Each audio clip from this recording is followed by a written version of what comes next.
This is Do It for a Living, your source for inside information on the future of automotive performance.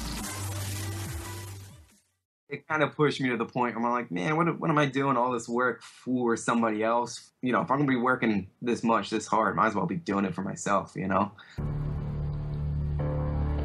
What's holding you back from starting or growing your business into what it can be? Well, if you're listening to this, it's not a lack of information. What you're about to hear is all you need to get motivated and start making waves. Do It for a Living podcast details the journey of today's true players in their own words. Find out how they broke out so you can too. The time is now. The time is always now.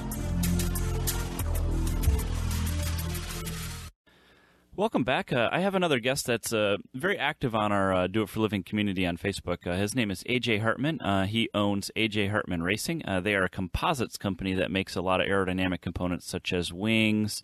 I know he got to start doing headlight covers for Mustangs, I believe is what it is. They do canards. So he's kind of expanding his business into that area.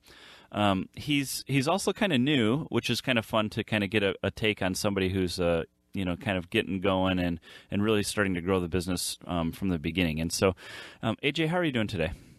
Pretty good, Kevin. Thanks for having me. Yeah, no problem. This is going to be a kind of fun one because, one, I really do like aerodynamic components and composites. I don't know how to do any of it myself, but I do have an interest in this stuff. So I'm kind of interested to hear how you got going. But so first, why don't you go ahead and tell us about yourself and like what did you do to get involved in automotive stuff and kind of take us up to before you started AJ Hartman Racing. Growing up, I didn't come from a car family. My dad was actually one of those, if I bought a car part, he was one of those, oh, why would you spend money on cars, So it was always a little bit difficult growing up getting into cars. My brother, who's a little bit older than me, got a Fox Body Mustang, white with white ponies. And being a few years younger, I thought this was like the coolest car. Him and his buddies started working on it and everything. So that's kind of what put that bug there that, cars are pretty neat, pretty fun to play with, stuff like that. So from there in high school, I pretty much took a co-op class just because I wanted to leave school early. I was one of those kids, never wanted to be in school, hated school. So my co-op teacher hooked me up with a place called Collision. It was a collision shop around the corner. So went there, applied for the job, got it, pretty much started from like not even knowing how to turn a wrench, Ended up staying there for about 6 years. By the time I left, I could do anything from replacing quarters, full front clips, you name it. I could fix anything collision related to a car. So they didn't just have you pushing brooms, they had you doing everything. No, yeah, he kind of threw me in there and, kind of taught me as we went, and I picked up bodywork very quickly. It was something that interested me, A car would come in all beat up, dented up, and when it left, everything was straight, everything looked good. It was fun, So, then from there, I kind of thought I wanted to get into more mechanical work. So I went to school. I got an associate's in automotive technology. So I got a total of 8 ASCs. So I was actually Master Tech certified, but four of them were in small car and light truck repair, and then 4 were actually in the collision refinishing section. So after I left Colex, I went to Pep Boys. They gave me an offer of, it was around like $20 an hour. And when you're 21 years old, $20 an hour, that's awesome, Mm-hmm. But it was flat rate. So that's where the issue came in. Pep Boys being a corporation had some rule where a certain number of techs had to be on. And this was probably around 2007, 2008 when everything started going south. What was going on in 2008? Not a whole lot. People would come in and like their brakes were metal to metal and they're like, oh, I don't got money, So I would be there 8-9 hours. And at the end of the day, I would only book an hour. It was, oh man. Okay. So harsh, huh? It was terrible. So there was a shop around the corner called JD Auto, little private shop. The guy who owned it and one other guy, I would go there after hours. He would save jobs for me, like all right, when you come in tonight, there's an axle on this car and an alternator on this car. Knock them out, whatever. I made more just going there for an hour or two than I would at Pep Boys. So it was almost like a blessing in disguise when I got laid off from Pep Boys. Because then I went to JD Auto. As soon as I got laid off, I went to JD Auto, and he said, all right, I'll see you 8 o'clock tomorrow. So, it was kind of nice having that, that fallback, I guess. Mm-hmm. Ended up staying there really not that long. The stuff there got a little bit weird, I'll say. The guy, so an example, I walked into his office to say that a car needed a part or whatever, and he's actually scraping up a line of coke. Can I say this on here? Sure. on his desk, and I'm just like, whoa. I walked out, and like I ended up leaving there a couple days later. Like it didn't want to be in that. It got to the point where he was like late paying me. It was, unfortunately, the business was going downhill. So I got out of there, went back into the collision industry at a place called Collision Max. Collision Max is a pretty big chain up here in the Northeast. I think they have 13 or 14 locations. Uh-huh. They paid me pretty well, but I just kind of got tired of doing the body work. Around that time, because they were paying me well, that's when I bought my house. I pretty much bought my house because it had a nice garage attached to it. All right. So I pretty much bought a garage with a house. Good enough reason. Yeah. So I kind of started doing stuff on the side in the garage behind my house. And quick funny story, I actually had somebody drop a car off the day after I got the keys for my house. So like that's how quick I was just rolling in side jobs, So Collision Max got to the point where I just didn't like how stuff was going there. The side job stuff was picking up kind of enough where I was like, okay, maybe I can take a swing at this. So pretty much from there, then I finally started my own business out of my garage behind my house, simple as that. And, that's kind of what started me working for myself. How big was the garage? I call it like an oversized 2-car. It was like 24 by 24, so what's that? Maybe 500 square feet. Okay. Not quite 450, you'll say. It was, you put 2 cars in there and it was tight working, so it wasn't that big at all. But I started, racing at that time. Okay. So I was pretty much working on other people's race cars. So a race car, people aren't looking for show quality paint jobs, stuff like that. So just doing it out of my garage, people were happy with that. If the paint ended up having like a little dirt or a little dust in it, it's a race car. It gets decals. It's probably going to get banged up in a few races anyways, Right. So I think racing was kind of what, helped me get everything started. Because people, they knew who I was. They trusted me. Being kind of close to New Jersey Motorsports Park down here in South Jersey, I think kind of helped out a little bit. So that's when I kind of started tinkering with composites a little bit, taking a step back, coming from the body shop stuff. I knew how to work with fiberglass and everything, so that kind of, a lot of the skills I learned doing body work lended themselves into doing the composite work, which we can get into a little bit later. But I tinkered with like making, the first part I ever made were the headlight ducts for my own Mustang. I tinkered with some canards and everything. And then an opportunity came up for me to purchase a company called Fulcrum Aero, which was actually just north of Fort Worth, down not too far from you, actually. How did you find that for sale? What? Kind of funny story about that. I have a customer that I mounted a wing to his car. It was another company's wing. They would just sell me the wing, and then I would fabricate the uprights to mount the wing to whatever car it was. He was backing his car into his garage and like clipped the side of the garage door and broke the wing. So he was kind of looking around, and Fulcrum Aero was one of the companies at the time that we came across. And this particular customer had his email signature was I forget exactly what it was, but it's something with like business licensing and acquisitions or something.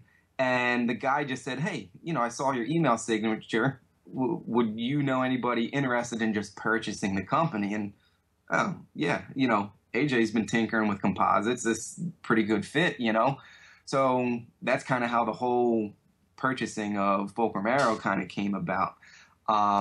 So then when I bought that company, that's what kind of really accelerated the composites part of the business. Okay. And then that's where essentially the brand AJ Hartman Aero, even though that's kind of now much bigger than AJ Hartman Racing, started. And that's pretty much what started me manufacturing composite parts. Okay.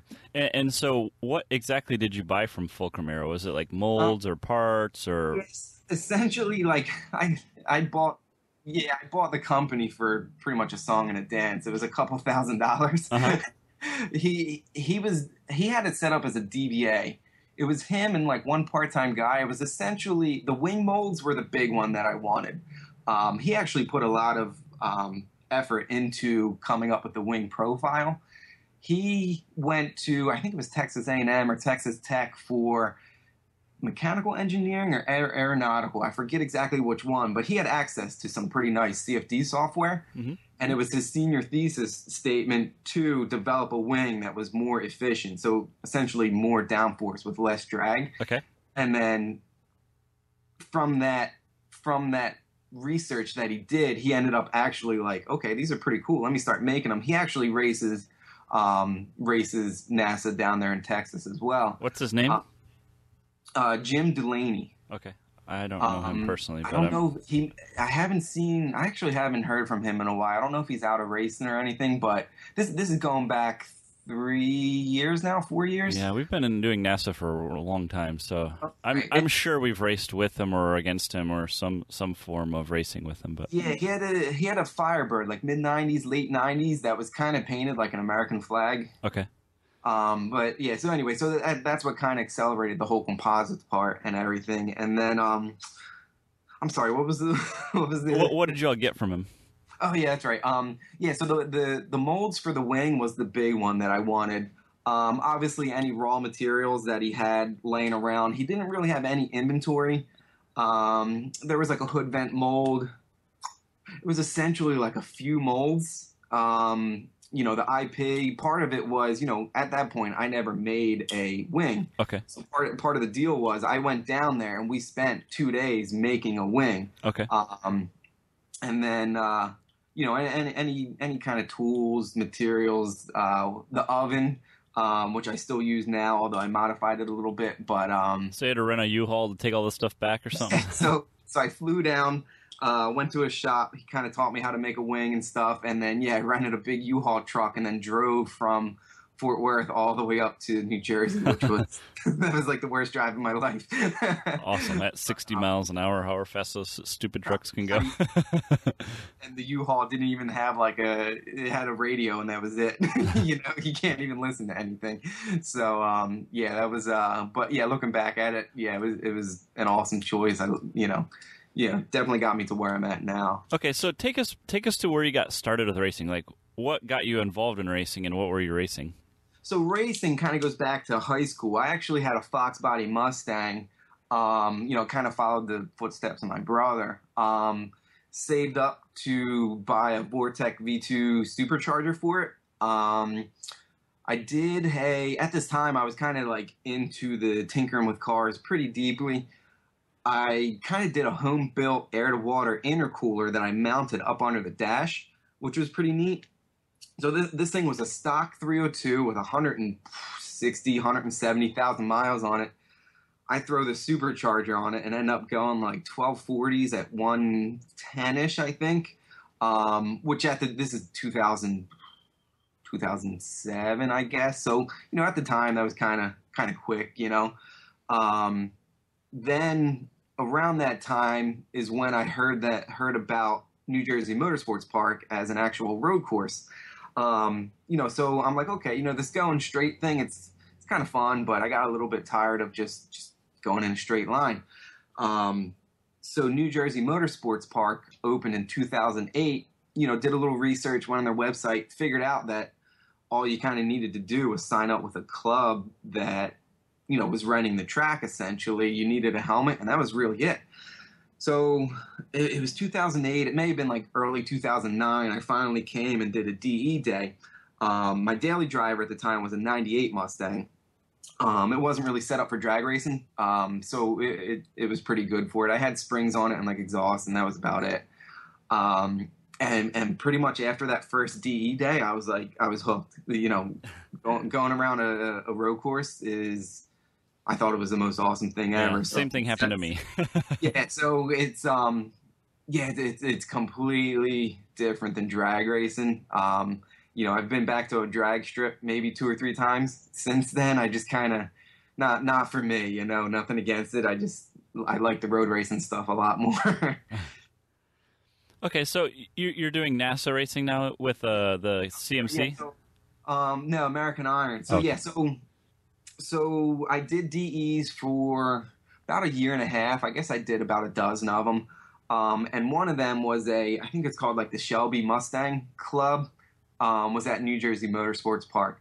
So I ended up going to that just because it was a lot of Mustangs. I had a Mustang, and there was a guy there by the name of Jimmy Boast. He was actually the NASA Mid-Atlantic director for American Iron. And so he had a full-fledged American Iron car, but he had a passenger seat in it. So I was talking to him. I'm like, yeah, at this time I knew what American Iron was. And I said, yeah, can you take me out? He said, yeah, absolutely. So, strap in, have an actual like harness now and everything. And I'm like, oh, this thing's like already pretty cool. By turn 2, I was like, that's it. I got to build an American Iron car. So that night I got home and I put my Fox Body with the supercharger for sale on Craigslist. So then I ended up doing kind of a trade cash deal for that Fox Body for the Mustang that I have now, which was a 99 Mustang, which is the one, I don't know if you've seen it, like I've pretty much turned the whole entire car. It's all black now, right? Yeah, what's funny? It's back to black, but it's black because the whole car is like carbon fiber now. Yeah, that's what I figured, yeah. Yeah, so that's, and then I've been racing American Iron. I'm in my 6th season now, so I've been doing it a couple years now. So that's kind of the story of how I got into, and this all happened, over the course of, pretty much since I started working on cars. Okay, so you've worked for like various mechanical shops, you've worked for various body shops, and then you bought a house and immediately started doing stuff on your own through your house. So do you kind of think of yourself as an entrepreneur? Were you set out to start your own business? Is that something you wanted to do? Yeah, I think it was something I always wanted to do. Growing up, my father owned his own business, so I think that was just kind of almost like ingrained in me, like owning your own business. There's just something about it, like a sense of, I don't know, pride or accomplishment, you want to say. You definitely have to take some risks that most people wouldn't.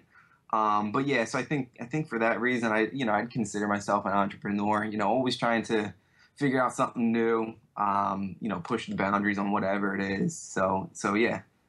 And so you obviously quit your full-time job, but did you slowly transition out? Did you have because everybody tells you need a bunch of money saved up to do it. Is that something that you just doing it on the side is very low overhead, but very profitable for everybody who's ever done it. If you're doing it out of your garage, it's easy. So how did you kind of work that? Yeah, and it was funny because you nailed it right on the head. It was pretty much zero overhead. I was making enough working at the body shop to pay my mortgage, all my other bills. So anything I did on the side was just money right in my pocket, Mm-hmm. So that transition probably happened over the course of probably about a year and a half. And then when I was getting towards the point where I knew I was going to leave the body shop and kind of start a full-time thing, I kind of purposely loaded myself up with extra work that I knew I wouldn't be able to do if it was just a side hustle, but I kind of would be able to knock out in no time once I started doing it full-time. So that's kind of, how the transition happened. It was kind of slowish till the point where I felt kind of comfortable doing it. Okay, and what made you want to take the risk of starting your own company? I don't have a good answer for it. I just wanted to, Okay. Kind of, when I said I got tired of Collision Max, the manager of the shop I was at, it was one of those situations where, even though he was the manager, the one running the whole shop, he would come out into the shop and ask me how the estimates would need to be written, what the car needed, it was like, it was one of those like, why are you asking me? I could essentially do your job for you, but I'm just the guy in the back slinging mud, That's always unfortunate when the manager asks the other people how to do their own job, right? Yeah, it was tough, yeah, he was hard to deal with. I've been in those positions before too. Yeah, so it kind of pushed me to the point where I'm like, man, what am I doing all this work for somebody else for? Might as well just, if I'm going to be working this much, this hard, might as well be doing it for myself, Okay. So, yeah, that's kind of what eventually pushed me over the edge to start doing it full time. So how has location played a role in your success? I mentioned earlier, being my house is about an hour away from New Jersey Motorsports Park, and doing the racing and everything, just working on other racers' cars, it was almost convenient for them to drop their car off or pick it up on their way to or from a race. So I think that definitely helped me out in the beginning when I was doing more service work. Now that I'm doing the composites fabrication, I could be almost in the middle of nowhere because I pretty much just make parts and I ship them wherever, So in the beginning, I think it was important. Now, it's definitely not, the most important thing. Are you not doing any mechanical at all anymore? I scaled back that part of the business a lot to concentrate on the composite side. Last year was the first year I made more selling composite parts than actual, in-house service work. But it wasn't by much. It was probably like a 45-55% split. This year, I just looked at my QuickBooks. It's 89% composite work. Almost all of it. Okay. It's not even close this year. So that's the part of the business that I'm really concentrating on, because that's the one that has, the most growth potential. Okay. All right. So have you ever doubted yourself when you're doing this? Like when you bought the fulcrum, or as you kind of transition from, doing some mechanical work and some aero work to almost all composites, like, have you ever doubted yourself, and like, how do you get around that? Yeah, two times. They're almost the same exact situation. When I left Collision Max and started doing my own thing, for the first couple months, I didn't even make enough to pay my mortgage. So for those first few months, it's in the back of your head, like what how much longer can I go not making enough to cover my bills? Yeah. It's not like I was making nothing, but every month I was kind of having to pay out of pocket to pay my mortgage and stuff. So that one was a little bit tough. And then I remember finally, like that fourth, fifth month, I finally made enough to cover my bills, and I was like, oh, okay, it's not so bad. And then only about a couple months after that, I was only in my garage behind my house for almost exactly a year when I moved into an actual real shop. Now you have overhead, now you have rent, you got all the bills that come with it, an actual shop. Pretty much the same situation happened the first couple months. I didn't have enough to pay rent, but at that point, I'm like, okay, my fallback will be go back to my garage. Okay. Where when I started doing it out of my garage, my fallback was, all right, I guess I can always go back to working for somebody. But I mean, other than that, I usually try not to get down on myself, just because that doesn't lead you anywhere good. You just got to keep your head up, just keep moving forward. Stuff happens, learn from it. Okay. So what's the worst experience you've had in business? Probably the two I just touched on. Nothing really jumps out as far as, a bad customer experience or anything. I think I've been fortunate. I've never really, at least that I'm aware of, had any like, forum bashings or anything. So yeah, probably the worst experience was like not being able to cover rent and just kind of wondering like, how much longer can I go, but okay. This was, 4 years ago now. So, okay. So what's something you're doing right now that has you fired up? I got a couple things. I'm thinking about getting a new Mustang, one of the newer with the 2.3 EcoBoost. I think it would be kind of advantageous to get a new car to develop some parts for. Kind of just, be a little early to the game rather than developing parts for older cars. As far as the composite side of the business go, I'm starting to look into the possibility of using, prepregs. For those who don't know what a prepreg is, it's carbon fabric, which already has the resin in it. That would really increase productivity, I think. The problem is the material is a lot more expensive and it needs to be cured at a much higher temperature. So it will increase running costs. The oven has to run at 250 instead of 150. It's so that'll bring up a couple issues, but it will open up some doors to make some new parts that aren't quite possible now. Another aspect of the business, again, the composites side of it is growing so much. I'm right about to surpass what I did all of last year in sales. So I think that's kind of so you're 6 months at month 7 already. So you're yeah, so I'm on track to be not quite 100% growth in sales. It's on track to be about 90%. We'll see if I get there because usually the end of the year slows down a little bit. Yeah. But that's still even if I grow 70-80%, I think that's pretty good. Yeah, for sure. And then shout out to you guys after that Essentials of Operating a Shop class. I really hunkered down and figured out QuickBooks, and being able to see my numbers put in front of me has been, this was only a month or two ago, has already been awesome. Being able to see where it's going and where it's coming from. Yeah, and it's one of those times you hit yourself in the head and you're like, man, why didn't I start doing this years ago? So I would have stuff that I could compare more directly to last year. So I think that's been awesome. And the way I kind of look at it now is when I race my car, I have data on my car. From that data, I can then make educated decisions on what to do to my car. QuickBooks, you're essentially inputting all the data that you can then make more educated decisions to, okay, how can I run my business? Where am I losing money? What's a good avenue to go that's more profitable? Whatever, So, yeah, it's a couple things I got going on that, definitely just pretty fired up about, keep me excited, Okay. So I want to ask you a little bit about the actual composite work that you do. So, I'm a little bit familiar with some of it. So, obviously with the carbon stuff, you want to vacuum bag it. Ideally, you want to autoclave it, but just most people, I think, do ovens it if they don't have an autoclave at their disposal. So, right. Is that something that you are looking? Is that something you'd like to do, or is that something you don't ever need?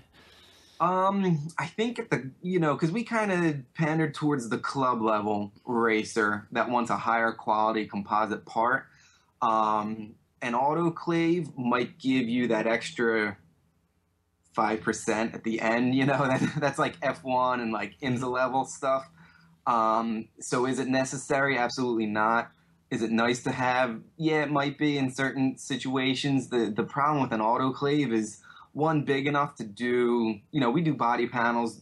Our wings are pretty large. An autoclave to do stuff that large is well into 6 figures. It's very expensive. Okay. Yeah, very expensive stuff. Now there are other machines that are a little bit cheaper. There's a machine that will do so. The way we make our parts, almost everything we make is vacuum bagged or infused.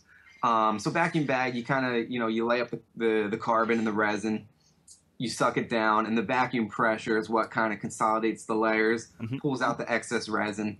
A step up from that would be the infusion, where you actually lay the carbon up dry, pull a vacuum down on the part, and you essentially suck the resin through the part. Okay. They're a little bit nicer for more complex parts or larger parts where you just don't have the pot life of the hand lay resin. We don't do any wet lays because a wet lay, you pretty much just wet out resin, or you wet out the fabric on a mold and let it set up, and that's it. The problem is you get a part that's way too oversaturated, so you kind of you just get a heavier part than you need. Okay. So the machine to do the infusions would be nice. I want to look into one of them soon. There's cutting tables that will automatically cut out, the raw material for me, which would be nice because that's like a little CNC knife. Yes, essentially, kind of just like people that do vinyl. Okay. Yeah. The table that cuts out the vinyl. It's obviously just a little bit of a different cutter to cut out carbon and your peel ply and your net or your bag or your bleeder. There's a bunch of consumables that go into making a carbon fiber part that people don't realize. So cutting the raw material is probably one of the more time-consuming steps of it. So something like that would definitely be kind of nice to have. But I'm not quite at that volume to make it a necessity yet. Okay. And the biggest, most time-consuming part of making a product is making the mold for it, right? Well, yeah. So the mold, and that's what a lot of people don't understand is making the mold is, to make a mold of let's do a hood, for example, because I just did one for my own car. You might have, if it's a top mold and a bottom mold, you might have maybe 100 hours into making this mold, demolding it, trimming it, polishing it, prepping it, till you finally have a mold that's ready to produce a part. It's the molding process. Yes, it's very, very time consuming. And for a hood, it's very large too, right? Yeah. So and you know what? That's something I never realized getting into this. I now have to find space for all my molds. They're starting to just like stack up against the wall. I moved into a new shop back in December, which is a lot larger, which is nice. But I mean, even still, you start making a bunch of parts. You have all these molds laying around. You got to find place for all these molds. And did you learn to make those molds on the fly, or is that something that Fulcrum guy showed you? No, learning to make the molds was kind of my own doing. I'm essentially kind of self-taught with the composites. But like I mentioned earlier, doing the body work and stuff, a lot of the stuff I learned in the body industry, working with fiberglass and making stuff smooth and everything, kind of lended its hand to doing the composite stuff. So making the molds, there's a million videos out there on YouTube. I bought pretty much every book I could find on the subject of composites, and it's not, I don't want to say it's not terribly difficult. It can be, and there's little intricacies to making a mold that then make making the part much nicer and easier, So it's kind of just like anything. It's the little details that just make it nicer and better all around. Mm-hmm. Okay. So we've kind of touched on your background here. So I wanted to pause for a second and we'll share some information about our partner. Before we continue on, I wanted to take a second and tell everyone about My Shop Assist. If you own or work for a performance shop of any type, take some time to think about how organized and efficient your operation is. Our goal at Do It For Living is to tell success stories in the industry and to educate you, the listener, on how to be successful in your business. My Shop Assist is a cloud-based shop management system developed to address the common shortcomings shops have. It enables you to track hours, pictures, notes, and even parts on every job at your shop. Manage your techs with the built-in calendar and assign tasks to them. The jobs can be exported to QuickBooks for accounting and billing. Customers can log in online and follow your progress on their car and digitally sign your work orders. MSA was designed to be simple to use and will help anyone from a one-man shop to the top-performing shops in our industry. Check out the system for free at myshopassist.com. Okay, so we talked about yourself here, and so AJ, tell us more about AJ Hartman Racing and I guess AJ Hartman Aero. How big is the space your shop is in right now? And you said you rent it? Yeah, so I rent it. Like I said, I moved back in December. I moved from a shop that was 2,600 square feet to the shop now is 5,200 square feet. So double the size. It's divided a little bit more, so there's actual like rooms in this place. So I actually have a layup area, and then I have a trim room, and then I have a spray room, which definitely makes it a lot nicer. Where before it was just kind of one of those typical, almost like a warehouse space where, there's no wall separating anything. So anytime I had to do composites before, I would have to move everything out, put plastic over everything. It was terrible. But the new place definitely lends itself to being much more efficient with that type of stuff. So, so just moved to a shop that's double the square footage, which has been awesome. And on top of that, it's actually cheaper per month. So I don't know how did that work out? I don't know.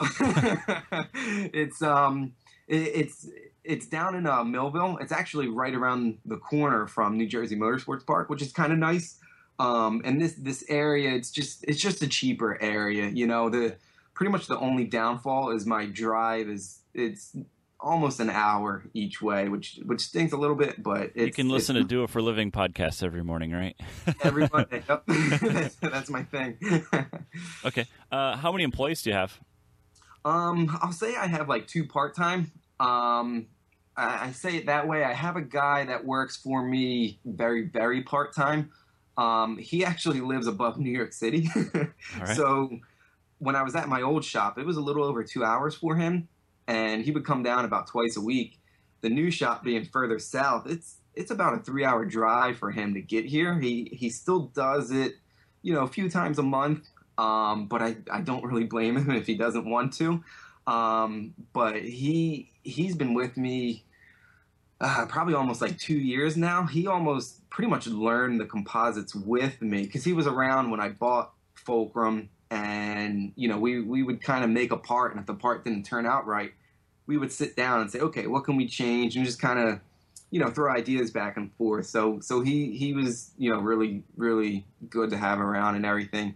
And then it was probably about January, I brought a girl in to kind of handle my packaging and shipping, just because, again, selling more parts, you never really realize how much time you spend just putting stuff in boxes and, wrapping it up, getting everything shipped, shipping labels, all that stuff. It actually eats up a lot of time. So that was a process that's pretty easy to bring somebody in to have them do, which then frees me up to just do, the making the parts aspect of it. Gotcha. And how are you for managing the 2 people you have? So, how do you manage them, and what do you do to keep them on task? Or are they fairly self-motivated, I guess, to do that?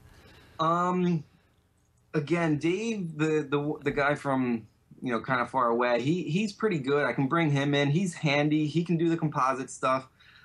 He could do the service stuff. I can kind of bring him in, and he can kind of just almost fill in wherever.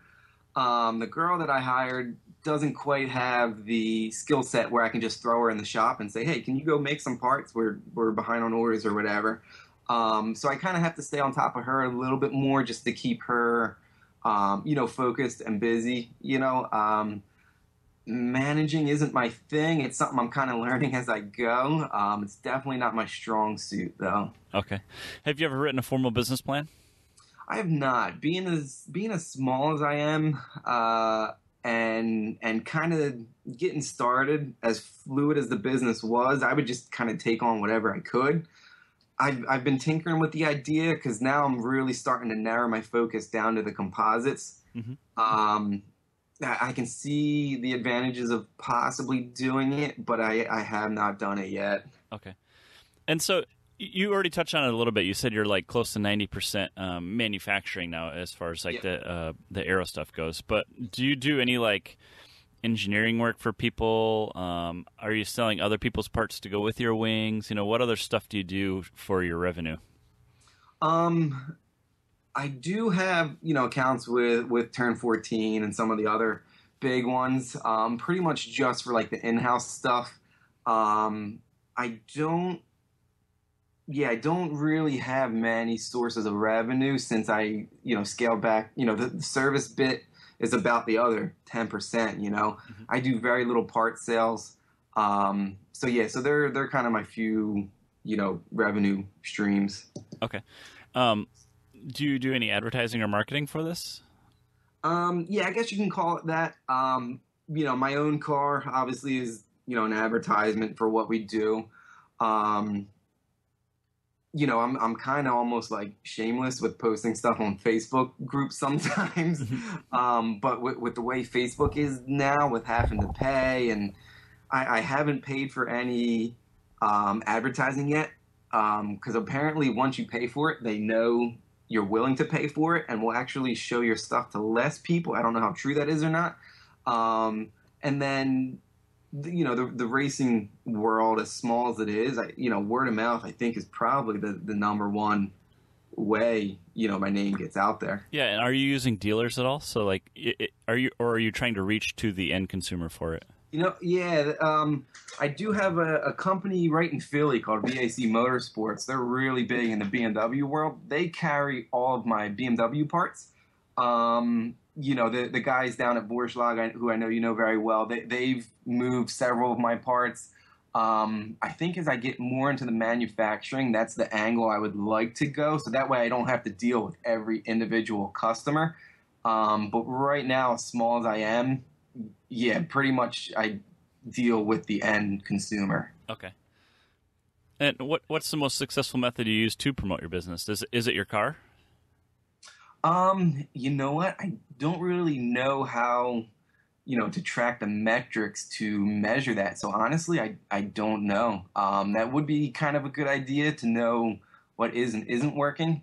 But yeah, I'm not positive which one gives me the best return. And do you have a Shopify page or some web page for selling the product? Is that how you do it? Yeah, my website, just ajhartmanracing.com. It's a company called Big Commerce, and it's one of those build your own websites. I'm happy with how it turned out. They make it super easy to, put stuff up, do whatever you want with the website. They link a shopping cart right to it, so you don't even have to leave, the website to do any of your purchases. You can link PayPal to it. That has made it super easy just to sell stuff, through the website. So, happy with how that turned out. Yeah. Okay. So that's where most of your sales are coming from then, I would assume. Yeah, well, it's probably about 50-50 between the website and then people still just, emailing me or Facebooking me, and I'll just shoot them a PayPal invoice and do it that way as well. Okay. It's nice when it's through the website because I just get the order with all their information. I don't have to worry about processing credit card, nothing like that. It's just kind of all done for me. I just box up the part and ship it out. Okay. And we talked about this before we started recording, but you're looking for or considering doing trade shows for marketing yourself, right? Is that something you are planning on wanting to do, or is that, still on the back burner? This year it's on the back burner. I'm definitely a little bit too late to get everything ready for PRI. Like you said, like we chatted earlier, I think that's the place I would need to be. Especially if I want to start hooking up with other shops or businesses, and they want to either carry my parts, or if let's say, you're big into Evos. Let's say you wanted me to make a part for you. I do. I have a couple for you. Okay. So we'll chat afterwards. It would be your part. If somebody pays me to make a mold, that mold belongs to them. I only pull parts off of that mold for that company. So I have a few deals like that, but not too many. So right now, pretty much almost all of the parts that I make are my own parts that carry my own brand on it. Gotcha. Okay. And then do you sponsor anybody? Not really like directly sponsor. In the beginning, I was giving out deals like left and right just to get parts out there, to get the name out there, Yeah. I'm definitely doing that less and less. If it's somebody that's fast and shows up to every event, and I know, they're not just gonna I know that's a big issue with people just, oh yeah, sponsor me, and you give them something and never hear from them again, So yes, I don't really just like give somebody parts and say, okay, I'm sponsoring you now, do whatever, Yeah, because that's I know that's been discussed on other episodes of this podcast that can be kind of a slippery slope, and a lot of times it doesn't pan out. So I don't think it ever pans out, or very, very little, very, very few times. Yeah, I get people all the time that I'm building my car to go race, and can you give me parts? No, I can't. Newsflash: every product you make is for race cars, right? Exactly. Yeah, if that was the case, I wouldn't ever make $1. And then can you? So this is the time for you to shamelessly plug like what you make. Like, what are the products you make, and like what cars do you have? So obviously you're limited by how many molds you have. So you got to have a I would assume, a somewhat limited product line, right? Yeah, it's somewhat limited. Yeah, because we don't really like making universal stuff because, when's the last time you heard of a universal aero bit? You know what I mean? They're very, very few and far between can something be universal, especially when it comes to like body stuff or composites, Our canards have been really popular. We make them for BMWs, so we got E36, E46, E92s. Our C5 Corvette canards have been really popular. I think that goes to pretty much we're the only one that I believe makes them. Where the BMW stuff, we're competing with a couple other people. We make some stuff for Porsches, and then obviously Mustangs, because a lot of stuff was developed for my own car. But yeah, the canards are something that people seem to really, really like. So, we want to do newer BMWs, C6 Corvettes, I think would be popular.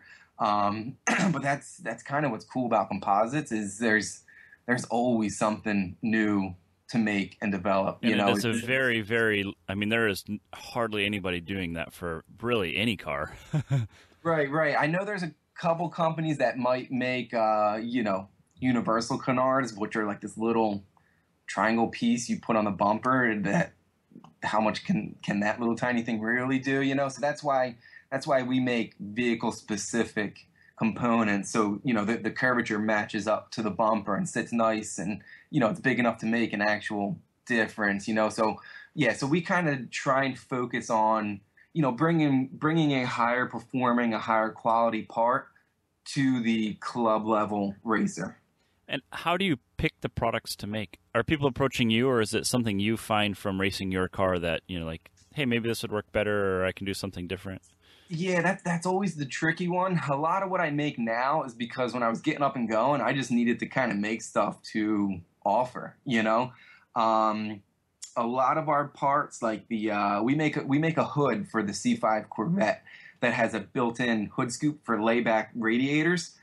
The way that deal came about, a couple of people out in Utah who race Corvettes saw I did a one-off one for a customer that has an ST2 Corvette. They saw a picture of his car, loved it. I'm like, it's pretty expensive to make a mold and sell just one hood. If you can get a couple people together to pre-purchase these hoods, I'll cover the cost of the mold and then make the hoods for X amount. That's how that deal came about, which was nice because it was kind of right off the bat. I wasn't out all the time and money making the mold. So that's kind of difficult. Group buys would be nice. A lot of stuff for the Mustangs are just because, again, doing it on my own car, I just kind of do it. And then you have a vehicle to work with. Yeah, exactly. And then other parts, people wanted it, and I said, okay, if it's a smaller mold or something, I'll cover the cost of the mold if they're buying the first part off that mold or something. But yeah, now since I need to start looking at things much more business oriented, I can't just make a mold just because and then hope I sell parts. That's not a very good strategy. So yeah, that's always difficult trying to figure out what will sell, which is what brings me back to trying to hook up with other shops or race teams or something. Because, if they're an expert, bringing you back into it with Evos, people know you about, doing good work with Evos more than me. AJ Hartman Aero just makes this part. You kind of have that reputation for that specific vehicle. Mm-hmm. So you would probably have a better chance of selling these parts than me, if that makes sense. Yeah, absolutely. Yeah. So I think that's, going back to it, that's kind of why I want to start doing that route instead. Okay. So how many hours a week are you working? You know what? I try and cut it off around 60. Much more than that, productivity just goes down. You're kind of like moping around the shop. In our busy time, which is kind of starts around like January, February is like slammed. March time. Really, sometimes you just got to suck it up and do it, So as far as actual like work time at the shop, I try and cut it off at like 60. I will. Some people might think this is crazy, but I'll stay at my shop some nights if it's really late, just because I live an hour away. It almost doesn't make sense just to drive home an hour to sleep just to drive back. But like, I don't really count that time because I'm not working. Okay. So I try and I don't want to be one of those people that put Lives in at the shop. and it's like, so I try and keep it not too crazy. And do you have a family at all? I don't. I have a girlfriend. She's actually here with me today. She's in the other office, so she's probably listening to this. Do you have her working for you, or is she just hanging out with you? No. She does do stuff. So yeah, it's nice bringing her around. And then she brought a little 4-year-old along with her, she's probably more awesome than my girlfriend. So they've definitely changed how my work schedule is. Like now, before they were around, I would just work because, what's the point of going home almost? But now it's like, okay, I got something to look forward to on the weekends, or, I got to check out of work early one day to go hang out with them or something. And so they've definitely kind of changed my schedule in a good way. Okay. And do you spend most of your time doing like the actual work, or are you managing the business and trying to grow the business? I do both, definitely. It's hard to put a number on it. I would say I try and do about 50-50 of actual work. And then the other half is, all the behind the scenes stuff, doing your books, ordering parts, paying bill, all that stuff. You know what I mean? So, so I definitely do both. And do you feel the pay justifies the time spent? Yeah, I think so. As far as an actual paycheck, I kind of take enough out of business to pay my personal bills, but that's about it. But ultimately, I think I'm building an asset. Mm-hmm. So when the time comes where I'm kind of ready to get out of it, I have a business that hopefully can get acquired by somebody. You know what I mean? So that's kind of big payday at the end of all this as well. So I definitely think the pay justifies the time spent. Okay. And what are the primary tools for your trade? Like what kind of software, or, like tools, or do you have a shop manager? You don't have a shop manager, that's you, but, QuickBooks, what are you using? Pretty much just QuickBooks. I'm kind of low tech. I don't have any fancy programs. So kind of QuickBooks just to keep track of everything. And what's something you do differently to make yourself successful that others might not have thought about? I think there's always something to be learned, and there's always a better process to do what you're doing. Being in the manufacturing side, I can always look at my processes and figure out, okay, how can I do this quicker? Or is there a way to utilize a different material that would lower material costs but not bring down the quality or anything like that? So one example was, I figured out a way to make a single-use bagging material reusable, which is something I've never seen anywhere. So not only am I saving all that bagging material, the time to make the bags for the parts is essentially taken away. So, just figuring out steps and processes to just move the business forward, I think sometimes people get a little complacent with how they do things, and that, I think that'll catch up to you if you just kind of have the mindset of, stuff's good enough. Why change it, Yeah, definitely. Yeah. I find myself getting complacent with we don't make a lot of products, but sometimes I feel like we could improve on things, and I find myself not having the time to do it. But and that's kind of what I learned. You have to invest time in the business or any aspect of the business to see a return on it. It's not going to be instant. You got to put in that time up front, but it'll come back to you in the long run. Yeah. Okay, so AJ just talked about his business, and he even mentioned that he's attended the Essentials of Operating a Shop class, so we want to take a second and talk about that. EFI University is hosting a new class called Essentials of Operating a Shop. If you're interested in learning how to run your shop more efficiently, this class is for you. For details and to find a class near you, go to EFI101.com and look for the Essentials of Operating a Shop class. Our next class is being held in Houston, Texas on August 13th, followed by Chicago, Illinois on September 3rd. Be sure to use the coupon code DIFAL for $50 off when you sign up. All right, so moving on, a little bit more about yourself, AJ. What's something you struggle with in business, and how do you deal with it? I think I'm terrible with sales. which is a very big problem to have, right? Yeah, because what's the saying? Sales cures all. I'm one of those people, I don't like being sold, so I don't like just calling people up and saying, hey, what, you want my parts? I think it's something I definitely have to work on to grow the business. So that's something I definitely struggle with.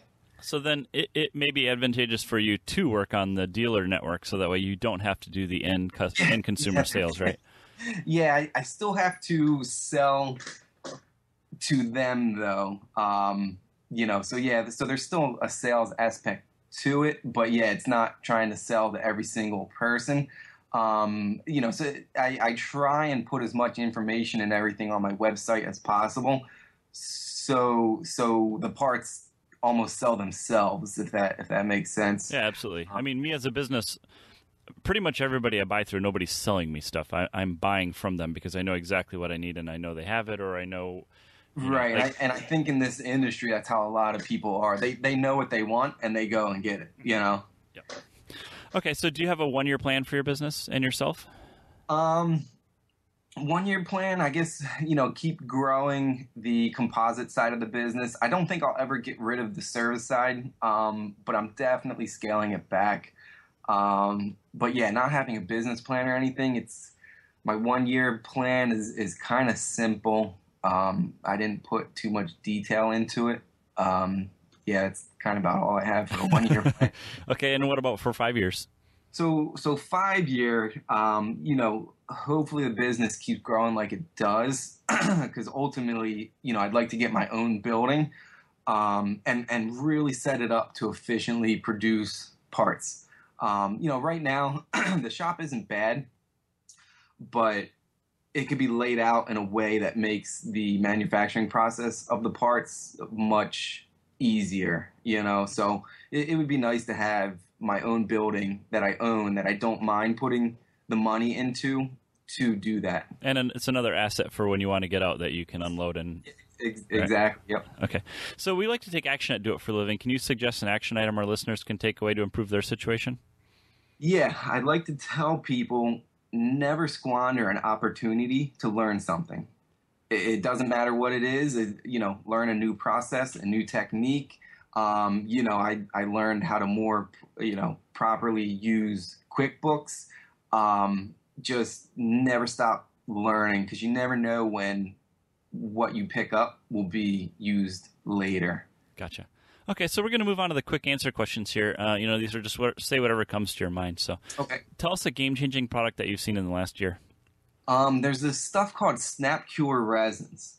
SnapCure resins are a resin or an epoxy that has a very long pot life, but once it hits a certain temperature, it cures in like 2 minutes. So if you have a heated mold or an oven, you lay this part up, instead of the part having to sit in the oven a couple hours, you can pull it out in a couple minutes, so turnover time would be greatly reduced. You can bang out a lot more parts that way. Is that something you're using yet? No, they're still pretty exclusive, and they're very expensive. And the temperatures needed to utilize them now, I'm not quite capable of with my oven. Okay. And what software are you using daily? Again, QuickBooks. That's really about it. Okay. And do you have a favorite app that you use daily? Yeah, I check Facebook all the time because I have a lot of people, contacting me on there. Even though I hate Facebook, if I didn't use it for business, I wouldn't have it. Then I have like other apps, like a converter. You need to change, inches into millimeters, weight conversions, whatever. I find myself using that a lot. Another one I use kind of often is a trig calculator for doing like alignments and everything. It does all the trig work for you to figure out angles and everything. So that's kind of neat to have as well. Okay. And what's your favorite shop tool? Easily my oven and that whole setup.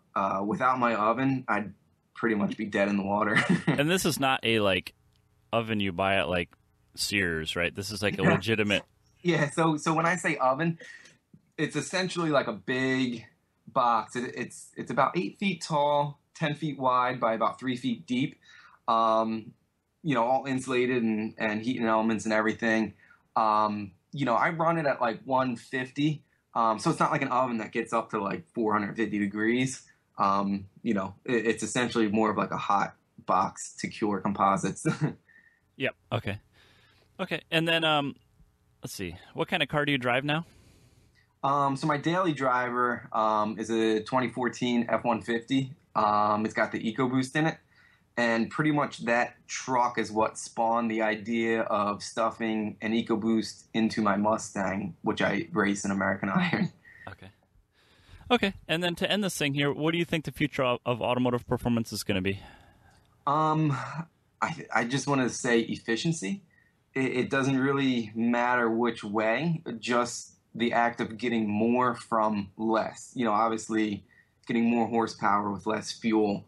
Car companies, you talked about it with Andrew Brilliant on his episode about they're really starting to look into the aerodynamics now, which increase a car's efficiency. So I think just efficiency, getting more from less, simple as that. Awesome. And how do we connect with you and your company? Website is ajhartmanracing.com. The composites one is ajhartmanaero.com, but it lands you on the same website. And then on there, you can find my email and everything. It should be pretty easy. Or just throw it into Google and I'll pop up. Awesome. Okay, so AJ, I really wanted to thank you for sharing your story and telling us about you and your business.